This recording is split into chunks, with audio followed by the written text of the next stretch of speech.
Welcome, everybody, to Road Work Ahead, a podcast that explores the unmapped future of business and technology. My name is Sam Gurr, and I am your host. And today I'm giving you an interview I recorded with Will Stewart, the founder of 9/8 Central in Greenville, South Carolina, and a seasoned veteran in the video production industry. In this discussion, we explored some of the most pressing issues shaping his business today, specifically synthetic media and the advance of artificial intelligence. We shared his perspective on embracing this disruption as a natural part of growth. He told me how he entered the industry because of a similar wave of change. He emphasized the importance of a clear vision and adaptability, seeing new technology like AI not as a threat, but as an opportunity to enhance creativity and efficiency. We also discussed the tangible impact of AI on the workforce and how it can be leveraged in many different ways. Will's belief in the power of human creativity and his commitment to amplifying voices that change the world for good resonates throughout our conversation. Will is ever the optimist, and he uses that optimism to grow his business through some incredibly disruptive times. I came away from our conversation inspired, and I hope you will as well. Go ahead and tell me what scares you about all of this, because that's really the best first question. You're in an industry that's about to get disrupted in huge ways. You've got companies who are explicitly coming for you, saying, we want to eliminate cameras, we want to eliminate studios, we want to eliminate actors, all of that from the business workflow. And here you are sitting in a very expensive studio. Right. So does that scare you? So to be honest, it may sound like bravado to some, but no, it really doesn't. Innovation is a part of how the world works. And when you are in a technical space, that's the name of the game. I just think about like the way I got into it. So when I first started, it was about 14, 15 years ago. And I started doing the video only portion. I was in web and print design back in the day, and that's where my first company was. But when I was working at this agency as a creative director, video suddenly became democratized through a camera called the Canon 5D Mark II. And it was made for photographers that were news photographers. And they said, let's just do this thing where it can also record. And so it was a DSLR camera that could record. And they did that just on a whim. It felt like just a kind of a side note type deal. But then suddenly just kind of took off, and suddenly you could get these really cinematic looking, nice looking pictures from a camera that costs $5,000 versus cameras that would cost $50,000, $60,000, $70,000, $100,000. So I came into the industry because of disruption, because there was this great outpouring of people and newbies like me who could finally afford to get a video camera in their hands and do something with it. So disruption is the name of the game. And I think what people have to do and what we've done is we've looked at, why do we exist? What's the reason that we're here? And if for us, the reason that we're here is to just be a video company that shoots certain videos and only does this thing and does not change, then yes, we are in great jeopardy, as a company. But if we are here to do what our vision says, which is we amplify the voices of those who change their world for good. And if we're there to amplify these voices and we're there to have meaningful work and human to human connection and figure out how to do that, then we see AI as an opportunity. We see it as a tool. Yeah. So the idea of a computer being able to produce synthetic media you're saying it doesn't bother you because you feel like you are always going to be able to be one step ahead because of that mindset. Well, I think it's a couple things. So one thing, what we're seeing right now is AI is taking out the boring stuff right now. That's boring, tedious, manual labor type stuff. So in our industry, we talk about rotoscoping, which rotoscoping is just cutting out someone out of a green screen. And it's tedious, it's painful, it's hours and hours of labor. Well, there's new AI tools that our post team is super excited about that allows us to quickly rotoscope and cut anybody out of anything. And then it figures out the edges and it does it. And as someone who has spent many, many hours rotoscoping way back in the day, I can tell you I am very excited for AI to take that job. Please take it. You may have it. So there's those kind of jobs where it's the manual tasks. It's the easy stuff that's easy to do. It's like in our industry, there's the podcast type editing where it can kind of cut quickly between the wide and the close up of each of the people who are talking, and it takes out gaps and all that. We've looked at that stuff and have kind of reviewed it, and it's pretty sharp, and it does a pretty good job. So for that kind of stuff, there's no issue, because I mean, as a business owner plus as a creative, I want AI to take care of the boring things, but and I want our team to be focused more on the creative, more strategic content and more strategic parts of that journey of creating content. And so what it does is it allows us to be part of that. But you're always going to have people who are more price driven. They're more interested in I need this kind of deliverable that does this kind of thing, and I'm going to use it as an ad on Facebook, and I don't really care if it's meaningful work that's done by a human. And you have that now in the industry, and you're always going to have that. But then you have that other segment of people that say, what if it could be just a little bit better? What if we stopped? What if we paused and we don't accept 80%? What if we aim for 82%? What if we aim for 85%? And that honestly is our tribe. Those are the people that we work with, even today, before AI really came into being.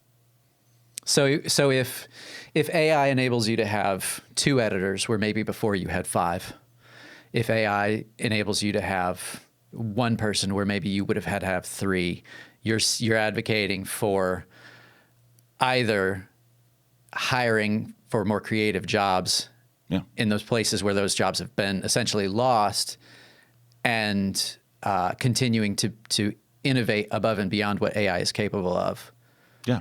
Or on the flip side, taking your team and streamlining it, making it smaller, is that a possibility? I mean, you could do both.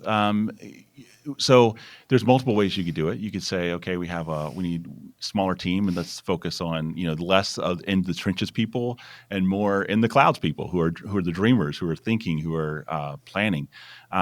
You could also say, hey, now we're going to keep our same amount of people that are in the trenches, but we're now going to be able to serve more people, and we're going to be able to amplify more voices. So there's lots of different ways you can look at it. It's going to be disruptive, and it already is. I mean, there's lots of things that are options, but it's you can either see it as a threat, I guess, and say, let's bar the doors, or you can welcome it in and see, like, how do we make this cool? Sure. Yeah. What about the guy whose job is already being replaced or has been replaced? What does he need to do? I think it's like the buggy whip industry or the blacksmith. I mean, if you're someone who makes shoes for horses, and but the Model T is driving down your street, you need to start figuring out, how do I take the job that I have right now, and how can I pivot? And sometimes it's a big pivot. Sometimes it's 1 or 2 degrees. For people who are experts in a field where they feel like AI is really taking over, they can either pivot to something that's adjacent, or they can say, how do I become an AI expert? And that's starting to pop up. And there's people that are teaching me about how to get the best answers out of Chat GPT, for instance. That's the big one that everybody talks about. I was having a conversation with a client last week, and they gave me 2 prompts that on that I should do to help get better content out of Chat GPT. It was a game changer. It was so cool. It's amazing. So there's a lot to learn there with AI. Some of those things you pick up and you level up on, and then you realize, I think you realize, first of all, okay, Chat GPT is not what I thought it was. It's not, this magic thing that's, all powerful. It does require me to use it as a tool to get the best value out of it. But then also you realize what these things could already be capable of if you just figure out those input-output little tricks. Right. And you're right. It's input-output, I think, is a great definition. It's a tool. It really is. Absolutely. It's not like a sentient. I think there's a lot of articles out there that just makes it feel like it's sentient, entity that's just out there to take our jobs, and it's a tool.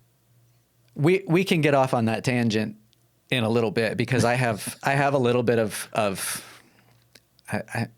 I have a little bit of disrespect, some shade to throw at those who are using our innate fear of the destruction of humanity through AI as a marketing ploy to keep the hype train rolling. Yep. I think that, you know, obviously there's warnings that we do need to figure out certain limitations to our own hubris when developing powerful technologies. Yep. But at the same time, I think most people just need to kind of chill out and say, okay, wait a minute, you know, too many people are taking their cues from Elon Musk and marketing in those sensational hype train, you know, kind of tactics to keep in the public view. Yeah, I'm 41, and in my mid 30s, I realized, I was like, there's a lot of people who have predicted the end of the world, but it hasn't happened yet. And so, like, after you hear so many predictions of like, if the world's over, your job's over, the economy's over, you know, this political party is going to ruin us. It's just, I don't know. It's lost its sting, I guess. Yeah. And I'm not advocating for, you know, no safety measures, but at the same time, I think there's a lot that we could talk about with regards to just kind of cutting through what's hype and what's not. But I want to go back to replaced jobs because particularly in your industry, and you're not terribly Hollywood, but you're a little bit Hollywood. You got the strike going on right now, writers and actors. And one of their big concerns is AI taking jobs. And we were actually talking about this here earlier today, and I was talking about the voiceover actor. And in the case of the voiceover actor, I feel like the door has already shut. Like the technology is already as developed as it needs to be. That role is outmoded. The quality of these AI generated voiceovers is human quality. Like the more recent tools I've demoed in the last couple of weeks are the inflection is there, the emotion is there. It's really incredible. And so at this point, I feel like that group in particular is just praying for regulation to save their jobs for a little bit longer while maybe they try to figure out how to pivot, or maybe while they, you know, they retain this role, you know, for the rest of their careers. But what do you, I mean, how do you pivot that as a specific example? And then in your own experiences, is that something where you're still saying, no, we need to hire voiceover actors, or are you okay with AI tools in that as a studio, as a business owner? Yeah, that one's tricky. That's an industry that's super fascinating. If I was an actor, for sure, I would be nervous. Especially if you're aspiring to be a big name Hollywood actor, and I'm just waiting for the day where there's that AI generated actor that everybody likes. You know, what's the equivalent? You know, Tom Cruise, that you have these, you know, Mission Impossible series that's done by an AI generated, you know, Tom Cruise. There's limitations to it right now. One being cost, and just, you know, to get it photorealistic is difficult, but that's a hurdle that, you know, will be taken care of in time. And there's people that talk about, you know, basically a choose your own story where you can go, you know, at home and be like, you know, I want a rom-com and I want these 3 actors to be in it, you know, and where AI can generate a you know, a story for you and put those actors in it and you watch it. That to me feels like the far future, just because the incredible amount of creativity that's needed to, you know, create a good story is difficult. But, you know, mimicking the people, the voices of people, the faces of people is starting to get a lot easier. And, you know, facial expression is still, you know, they're working on it. You know, we've kind of gotten to that uncanny valley part. And then now we're getting a little bit past the uncanny valley where now it's so realistic that, you know, people look and they go, is that real or is that fake? You know? Yeah. Well, and the other example that you could give is VFX, because in the case of VFX, it is computer generated content. It's not filmed on a camera. Right. And so the idea that a computer can generate computer generated content is kind of it's a given. And so you've got VFX artists, you know, they're probably on the same wavelength as the voiceover actor saying, okay, wait a minute, am I the next on the chopping block? There was a trailer. It's circulating social media right now. Is kind of like a sci-fi trailer. 3 minutes of video, just shortcuts. But there's no real story in it. You can't watch the trailer and discern any distinguishable story. It's just all these fast cuts. But I'm watching this and I'm thinking, I think it was done in 8 hours using Midjourney and then another tool to add movement to what Midjourney had rendered. Yeah. But the VFX were Hollywood quality. Yep. I mean, it was already there. Yeah. And granted, it's not long shots, it's not story, but there's a new wave of independent science fiction on the horizon by very small studios. In this case, that could be very disruptive.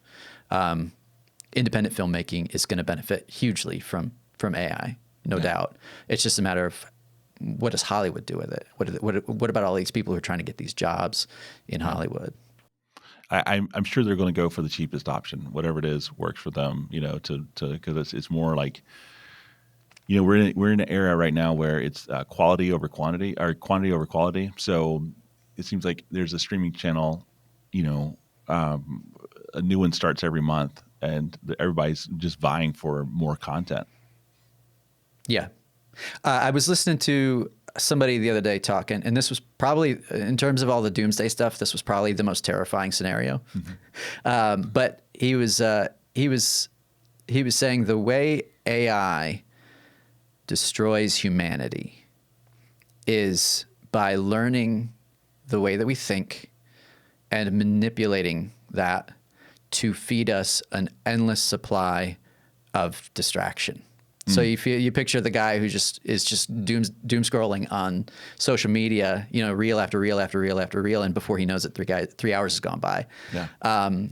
Now imagine you have an artificial intelligence that's capable of endlessly generating content, so that the algorithm never stales, Right. and knows your psychology better than you do, and can feed it to you directly, specifically, intentionally. You then have this scenario where people just aren't looking up. And Right. that's terrifying to me. That's the big disruption that I think is actually grounded in some form of reality, because we already see that. We already see artificial intelligence tools being used to manipulate people into not taking their eyes off of their screens. Yeah. I guess what I think about is if it were going to happen, it would have already happened. I don't know if. I mean, personally, for me, I've sat and doom scrolled, and pre-AI being anything like what it is today, watching some really dumb stuff, Yeah, and being completely Haven't we all? entertained. So like, I don't need a fancy computer somewhere to do anything special for me. I can get entertained with some SNL skits and a bunch of YouTube shorts, and I'm good. What? Yeah, I think the idea is that eventually that stales. Like you scroll 20 minutes and then you see this drop off in quality, or drop off at least in interest. And the idea that you could keep it infinitely fresh, that you've got this engine, generating fresh new content specifically for you. You could see how maybe that we aren't quite there yet in terms of, compute being able to accomplish that. I think we have to then talk about, this gets really super philosophical, so I hope this is where you want to go. What does humanity want? Does humanity want that? Is that, programmed into our lizard brain? Is that part of, our evolutionary structure that we crave that kind of thing, that kind of stimulus? It is addictive, that the doom scrolling is addictive, and I've done multiple steps on my phone to get it as boring as possible, so that, it's no longer kind of in my life, and it's super helpful. But I believe, I guess maybe I'm a true optimist, but I believe that humanity wants true human to human connection, and that's something that our company was built on. We do a lot of B2B work, but we talk a lot about we do H to H. It's human to human. So it's a human brand, a human company solving a human problem, and doing it in a human manner. So I guess I have more faith in humanity. Maybe we'll see in 20 years. Let's do part 2 of this podcast, and see what happens. Yeah. But I feel like humanity is better than that, and people are always tribal that are craving a genuine experience. And I wonder if AI is going to actually cheapen online activity and maybe drive us back to Yeah. really just trusting the circle that we have of the people that we actually know. Yeah, I'm actually a little bit hopeful that that's what happens. Yeah. I look at our track record as humanity, and I don't see much hope for AI saving us from these kinds of addictive behaviors and time wasting. And I see it as being an additional distraction, just like smartphones were a distraction. Instead, we put the entire internet in the palm of people's hands. And now we're having conversations about doom scrolling and not conversations about people unlocking the secrets of the universe. Right. So there's already, I mean, we gave these tools to humanity, and we saw, all kinds of, like, one of the biggest things that you'll hear about in any news cycle is misinformation, right? Right. These algorithms get used to manipulate us, and they do a very good job of it, and they're very primitive. So as they advance, are they going to advance in a good direction, or are they going to keep going in the same direction? My gut says same direction, and my gut also says you'll see a fork where some people will choose community, like you're talking about, and some people will choose distraction. Yeah. I mean, AI is a tool. It really is a tool, and it is AI is a tool. as bright or as dark as humanity is. It's as bright as dark as we hold ourselves accountable to. And the thing that does worry me about AI that I think is my biggest concern is deep fakes. I think if you drop a really good deep fake right before a political event for an election, and you have some political candidate that sounds like they're advocating for killing baby seals or something, then suddenly there's a drop in the polls, and if it's a tight race, then that 1% is all you need, and a week later people may discover that it was some deep fake that was perpetrated, but the damage is done by then. So Right. those are the kind of things, because voice especially is so easy to manipulate. Back to your original question, it's gotten to the point where it's very, very realistic. So then for companies, your company serves other companies in this human-to-human connection. One of the big channels that you focus on is social media. And one of the things I've wondered about when I look at your company is the draw for such high quality production in a social media format. Because when you think of what goes viral on social media, what gets attention on social media, production value has absolutely nothing to do with it, it seems. Right. And so you're advocating for this extremely high production value in social media. I'm gonna halfway answer the question for you, and then I want you to elaborate on it, because Sure. I was reading something that you wrote recently, just in preparation for this interview, and you were talking about the value of brand and consistent brand across every channel, including social media. Yeah. So I think that's what you're going to say, but I want you to go into detail on that. Yeah. So there's a term that I've learned about called proxies, and it's simply, we use proxies in our lives to help people understand. We use it as guides for ourselves to know whether we should read a book, whether we should buy something off the shelf of the grocery store. And these proxies are the labels, it's the book cover, it's all these things that we can use as indicators.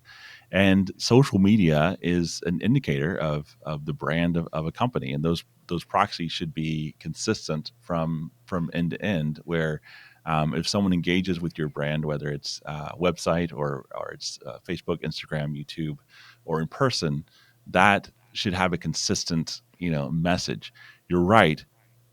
Quality of the production value, or the amount of, like, the expense of the camera that's behind whatever content that we create has no bearing on whether something's going to be viral or not, or whether it's going to meet someone's goals. And so that's something that we really have to weigh as we work with our clients, because we do the high end stuff and the strategic stuff for, say, Kenmore, when they come to us needing a particular product launched. So we do that. And then, we do all the way to quick content that's just used on social media. And then people are like, okay, great. What else you got for me? They're just scrolling, just like we talked about the doom scrolling. So production value doesn't matter as much as strategy does. And having all the tools in your toolbox to be able to meet that strategy is incredibly helpful. So we don't insist that clients use the highest end stuff for social media. There's certain tools for certain things, and you have to just be appropriate for whatever it is. I literally just got off a call with someone who's doing product videos with an iPhone, and it meets their strategy. I mean, they're literally doing this whole strategy, and they're like, "This is what we need you guys to do," and we're like, fine. I mean, if that's what you need, that's what you need. Then it's like, how do you use it? What's the best way to lock in the image and the exposure, and there's a whole bunch of technical things around that. So for us, we believe that having a consistent message and a consistent brand helps you create meaningful work, and helps you accurately amplify your voice. Do you think that AI tools can do that? Can capture the essence of a brand and be trusted with it? It depends on what it is. And so again, like when you think about, so it depends on where you put AI in that chain. So if you say, I want AI to help me think of ideas on how I could say make this let's say a drink company, really make some things pop. Well, you can use AI for ideation.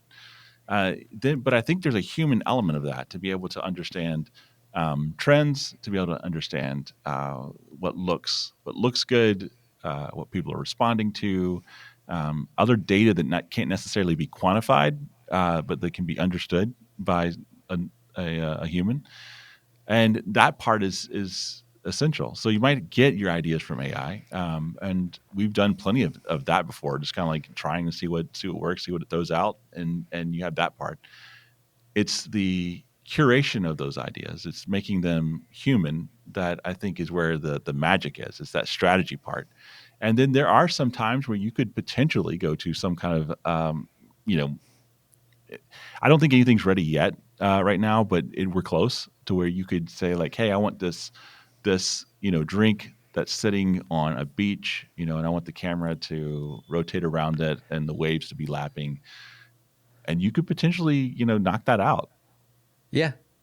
Yeah, I think you're right. It's definitely not there in terms of capturing the details, but some of the broader strokes, I've seen incredible generation by some of these tools.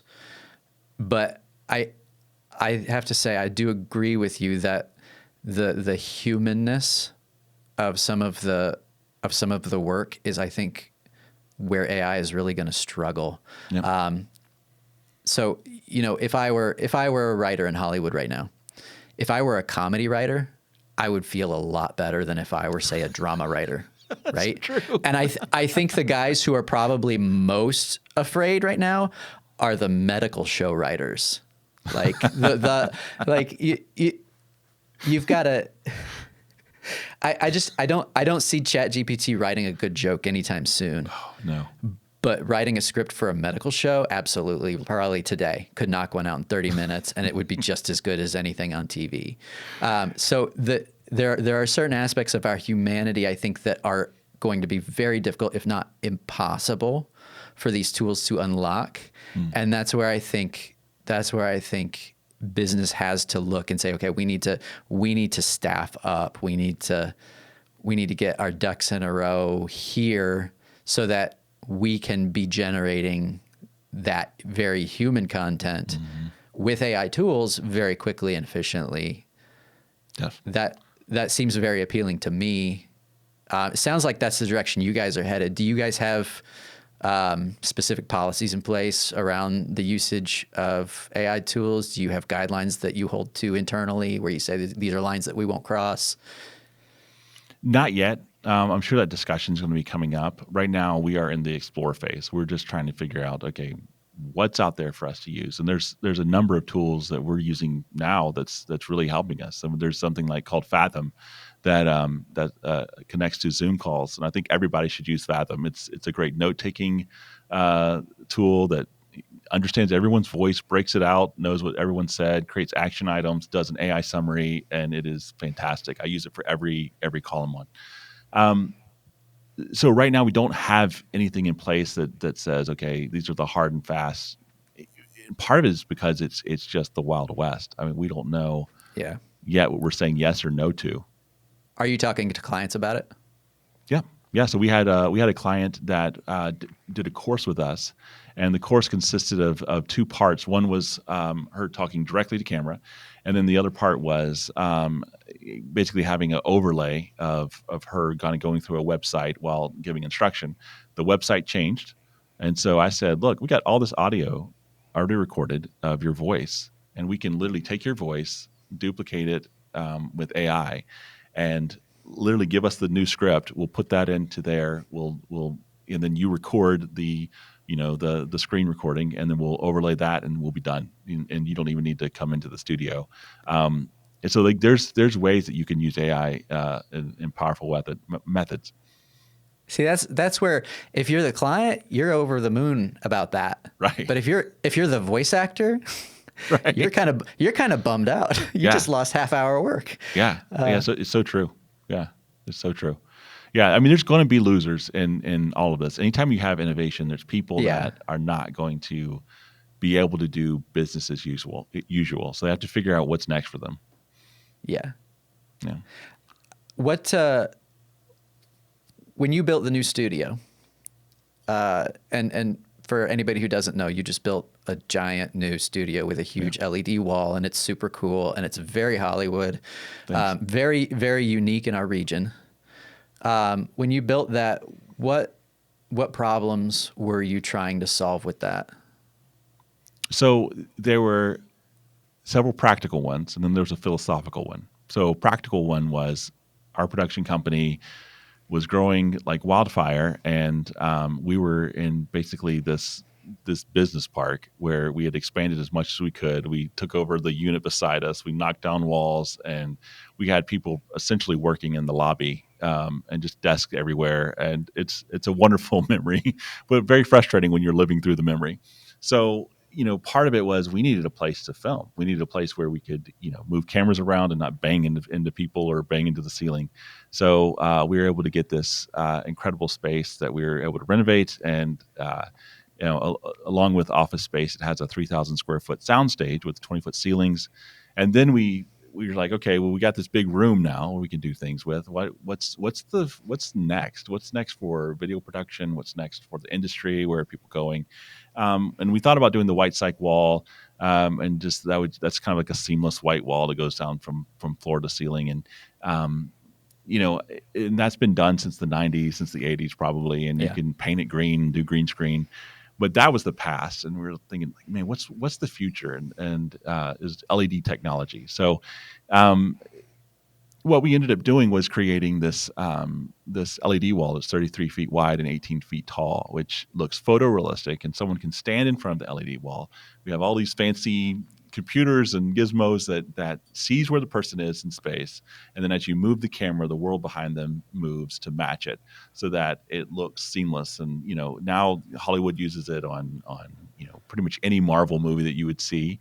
The Batman, I mean, many commercials now use this technology, and it immediately transports someone to a new space. So that was the practical thing, was we need space to film. This is emerging technology. Let's get ahead. No one in the Carolinas has anything like this. We're the only in maybe 200 miles, barring Atlanta, that has something like this. So that was part one. The philosophical thing was, as a guy that worked West Coast to East Coast, grew up in that Hollywood world and was able to film around that and learn from it.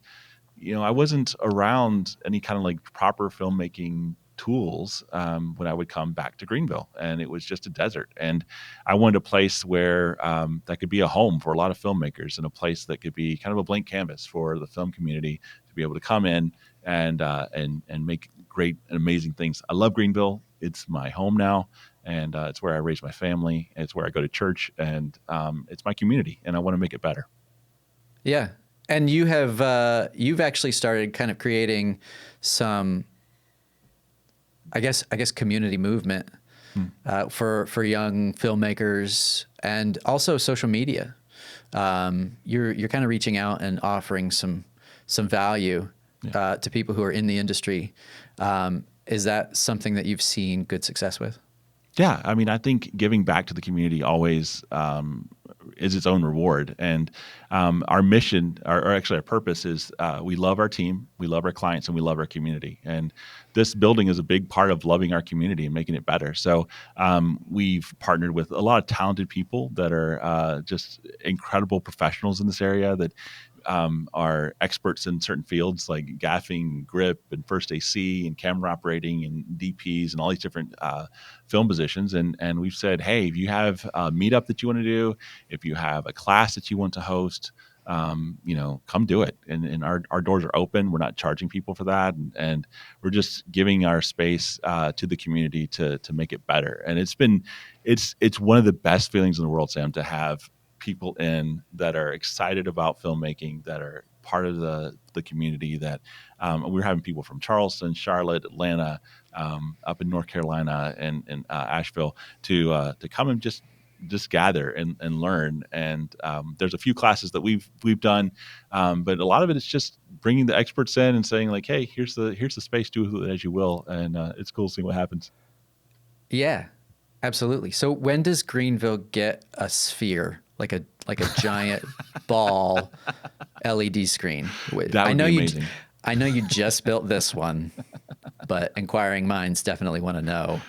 There's always a chance for growth. I'm just looking for investors. So if you know anybody, let me know. Yeah, I think that thing cost $1 billion. Is that all? We can pull that off. I'm sure it looks impressive from far away. Like, I mean, that thing, like you just. Yeah, it's a little. I don't know. I don't think Las Vegas has an HOA because it's a little obnoxious looking. I can't imagine like being anywhere near that and having to like. I mean, could you imagine having your apartment where the only window opens up and you got like a giant basketball or like an eyeball or whatever just blinking right outside? Yeah. Or can you imagine trying to put a child to sleep? I know. And suddenly they've turned on, whatever. Well, don't raise children in Las Vegas. There's your first mistake. That's the PSA. I think we're going to walk away from here with. So, how have you been able to leverage the LED screen in particular? Because I think that's the newest, biggest piece. How have you been able to leverage that for smaller businesses in the area who maybe are looking for working with lower budgets? Does this open up opportunities for them? Oh yeah, it's incredible what it can do. So it can do a couple things. First thing is it can transport you to a place that is not Greenville, not the upstate, not Spartanburg, which is pretty fascinating. So if someone needed a scene in France, for instance, it's literally a couple clicks and you're there in France. And so there's that part of it. The second is a more practical and tangible thing. Is so we did something for the Bon Secours hospital system, where there were people that were coming in and telling some really heartfelt stories about how Bon Secours helped them and cared for their loved ones before their passing, and cared for them once their loved one passed. And traditionally we would have to have gone to the hospital system, which is a very difficult thing to get into, especially post-COVID.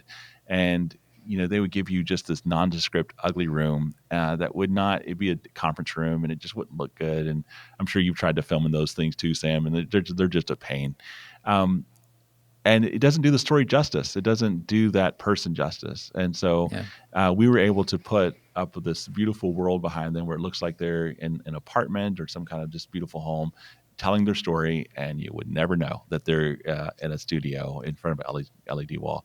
So that kind of thing, transporting both in a practical sense and then in a more dreamy sense is incredible. But for industrial manufacturing, there's a lot of factories can't have a lot of people in there, and if you're doing some kind of internal video or an HR video, You can't do it in front of an assembly line, yelling over the noise of the factory and all the forklifts that are backing up and all that. So you can Yeah. literally film what's called a plate and then put that on the LED wall, and the person can stand in front of the plate and literally just look like they're there. So those are some of the ways that we've done it already.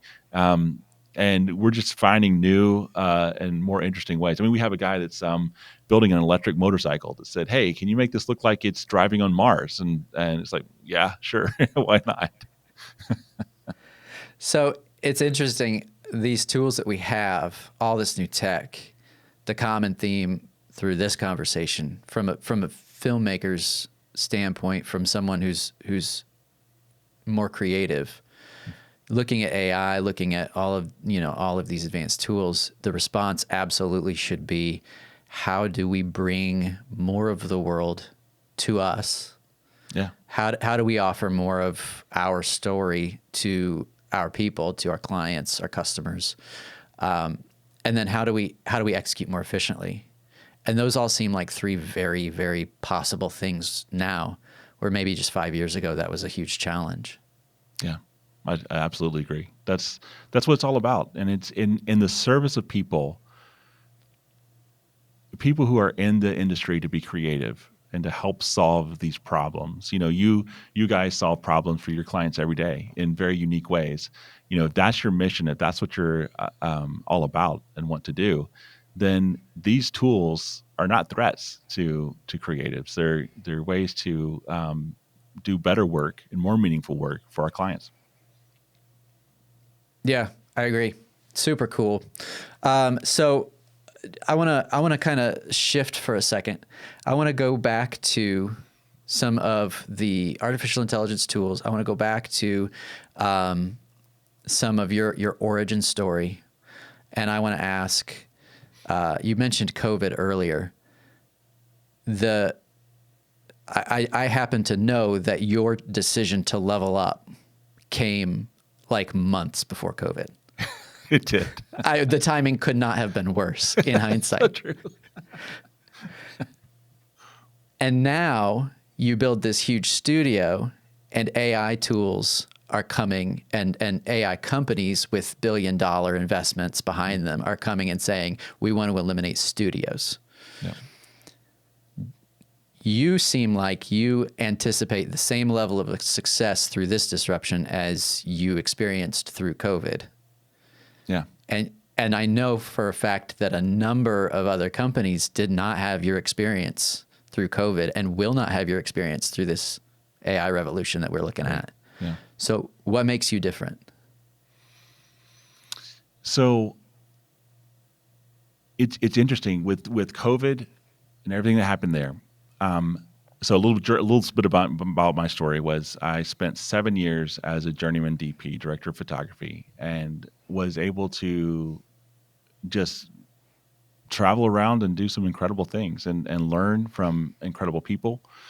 I got to mentor with a member of the American Society of Cinematographers, and I had some really interesting projects I was able to work on and be a part of with Volkswagen and John Deere, and was able to work on national spots. And you do some project and you're like, oh, that was shown during the Grammys, okay, and it was very much feast or famine, because the day rate would be $2,000 to $2,500 a day, and you work for 4 or 5 days, and you have like pre-production, all that sort of thing, and you make a nice chunk of change, and then no one calls for a month, and you're like, oh, okay, all right. And so you just have those ups and downs, and I was getting just really burned out because I'd have a lot of contractors I was working with. Then COVID came, and or right before COVID came, as there was just kind of like murmurings about it, I finally just decided to take the step and hire my first real full-time employee, and that was March of 2020. So,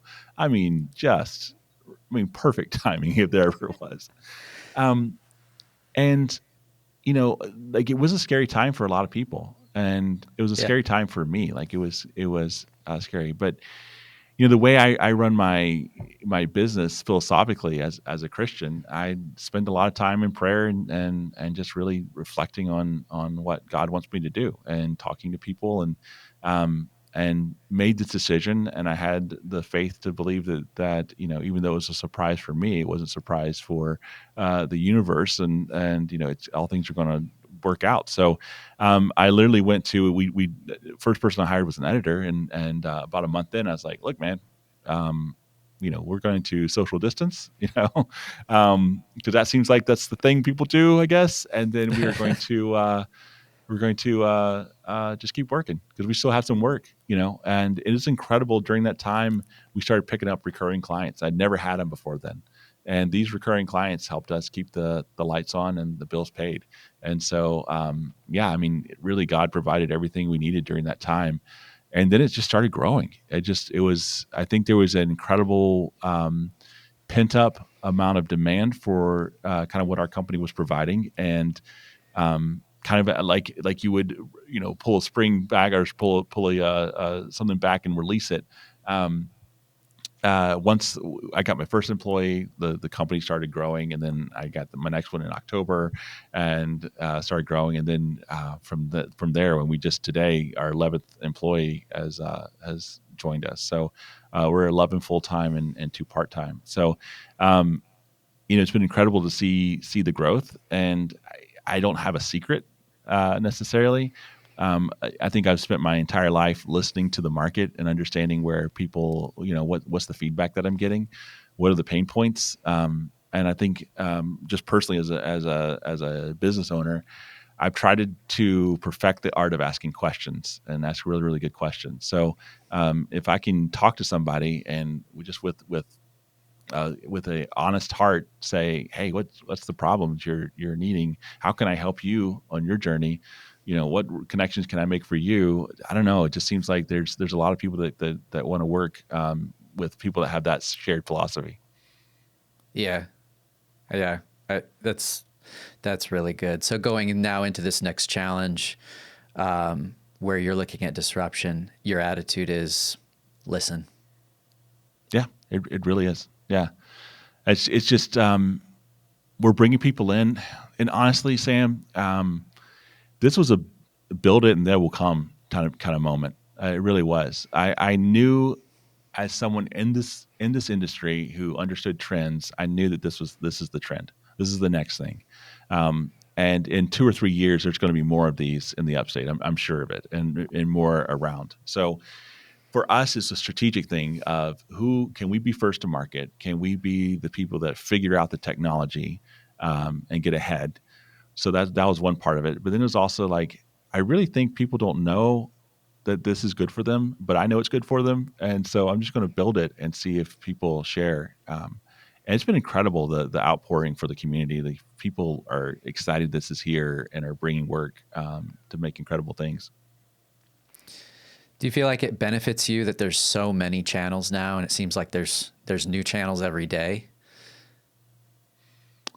Yeah, I mean, I think so, because the way things are democratized now, anybody can make content, and anybody can create channels, it seems like, or new revenue streams. And the amount of content that people consume is very much job security, I think, for people in our business. And yes, AI is going to take a portion of that, but if you think about OTT, you think about Walmart and the videos that they have to play. Someone has to make those, right? You have the big players, the Hulus and the Netflix and all that, but that is a big portion, or a big visible portion. But you have all these other smaller channels of just ways that people need content and need to consume it. And it doesn't necessarily have to be viral or win awards. Yeah. It just has to make a difference. Yeah. One of the things that appeals to me, and I didn't understand it for a while, I think, this explosion of the podcast, podcast as a channel. I didn't fully understand what the appeal was because it seems so saturated. But then you realize that the podcast is actually the basest, it's almost the basest form of content, because out of a podcast, you can derive content for almost every channel that exists, and it's valuable content. Absolutely. That's a strategy that we've had to obviously we've had to embrace. But I think for you, and maybe this goes back to the brand thing too, companies are recognizing the value of brand. And then they're recognizing that there's absolutely no way that they're going to be able to, on their own, with no experience, communicate their brand effectively on the dozens and dozens of channels that we have that have hundreds of millions of users each. Yeah. It seems like, we get a new social media channel every week. We get a new streaming channel every 2 months. It's almost a market that can't help but explode. And it also seems like it's consolidating. So, 5 years ago, every channel had its own format, and now you've got vertical video that works for every social channel out there, and you've got AI tools to help you take content and produce any format of video that you want, and you've got AI tools that can help you with writing, with editing. You've got this incredible opportunity to produce that content. But it sounds like you're really honing in on tools come second, message, brand comes first. Yeah, and I think it's working, like we work with people who value a particular set of results.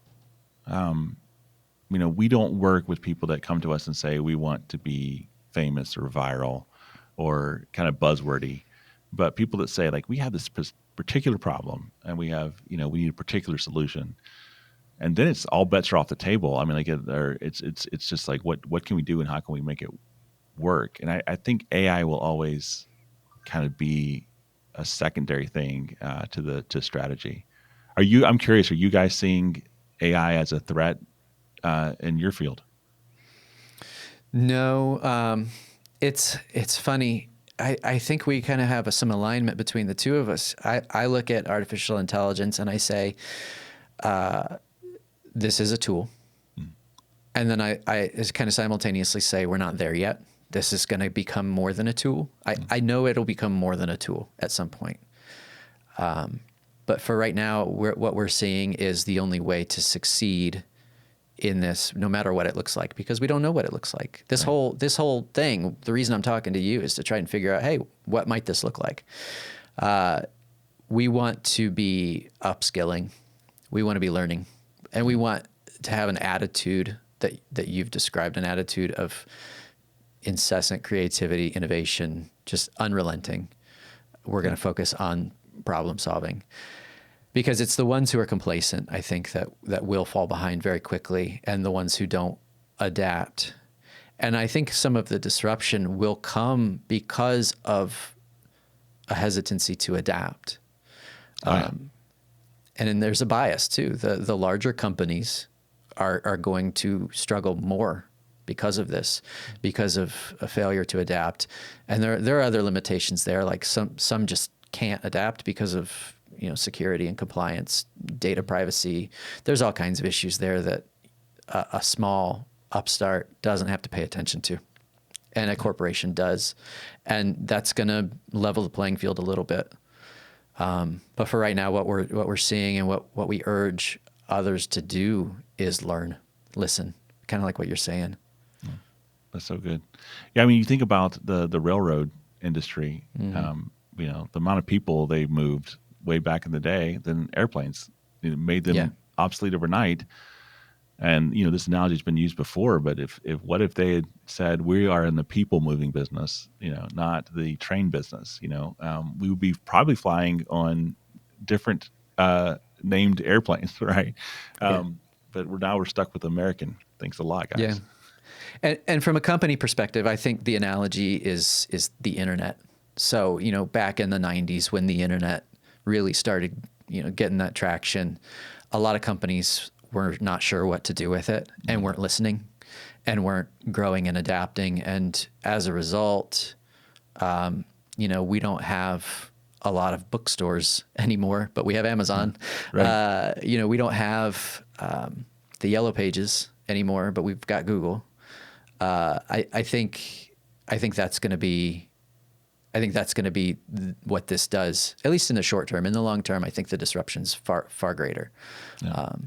But And that's kind of, there's people who say, I want to buy a book. I want the book to show up in 2 days, and I want to read the book. There's people that say, I want to have an experience. I want to go to a place that smells a little musty, and I want to wander the shelves and yep. have my imagination piqued, and I want the romance of the books around me. And I want to grab a book and feel it and read it and smell it, and have all Yeah. those kind of sensations. And then I want to go and I want to support local. So it will all exist, I think. Innovation brings disruption, but then there's the a certain percentage that say, I want it this way, and you have to either say, you got to understand which market that you're serving and who you want to position yourself and brand yourself toward, and plant your flag and say people like us do things like this. Yeah, absolutely. And there'll always be those niche markets too. You'll have, I've heard the joke that, if you want a piece of human coded, code, go to Etsy and pick it up, like that. There's always a niche for people who want these old, if you want to find a blacksmith, you can go to a living history place and go find a blacksmith. It will have living history places for coders, living history places for video editors and voiceover artists and all these other people who might eventually be replaced. There'll be some guy in a padded room, and then there's like a group of people just like, walking past him, like a museum was like, what's that, mommy? And it's like, that's a voiceover artist. Yeah. Yeah. Listen, and he'll narrate this for you. Right. Yeah. Exactly. He'll say whatever words you say. Yeah. I think for us, we're advocating for open-mindedness and excitement. I think the more positive you are with changes that you can't help, obviously the better you're going to fare with them. And then definitely resist the urge to overreact to some of the tactics that we're seeing. No. But if I was in my early 20s, I would immediately start an AI-only video production company. I mean, and I was gonna, yeah, that's actually a really good question. We could finish up with this, but go back to, you're looking at options. You're coming out of high school, maybe. What's the path? What's the path that you take? Is it college degree video production? Do you go to one of these universities that focuses on it, or do you immediately start disrupting? It depends. It really does. Like there's certain people who are free spirits that, will never do well in college, and they're artists who are compelled to create, and they have a hard time just sitting there and doing the song and dance for 4 years. Then you have other people that say, no, I need to hone my craft. I want to be around people who will invest and teach in me. I want to create a network and then build my career from there. And so it really depends on where they want to go and what they want to do. And I know that's a terrible answer to give, but markets that I think that if you were in the video production world and you wanted to really break into, 3D modeling is going to be, I think, huge. AI may be able to create certain things, but I think there's going to be still a need for 3D modelers and people to know how to create a shape digitally that can then be skinned and made. So 3D artists are, I think, going to be in high demand. And then just figuring out how that integrates with AI. People are looking for experts who can confidently provide them what they need, and meet spec, right? So if there was someone who was a nerd that loves being behind the computer, this is the age of the nerds. So figure out Unreal Engine. It's a free program, and that's one way you can start. Those kind of people are in high demand right now, and they're who we need in our studio to work there. If you're someone who is interested in doing it for a living and not necessarily you find the art in the AI. I mean, I again think that an AI only video production company would be super cool, and I think there's only so many that can exist, and it's very hard to survive because you're not bound by location. So literally, you're competing against every single person in the world, Yeah. and so that creates a fresh challenge that would be very difficult. But someone's going to win, right? Bill Gates won, and Michael Dell won, and Jeff Bezos won.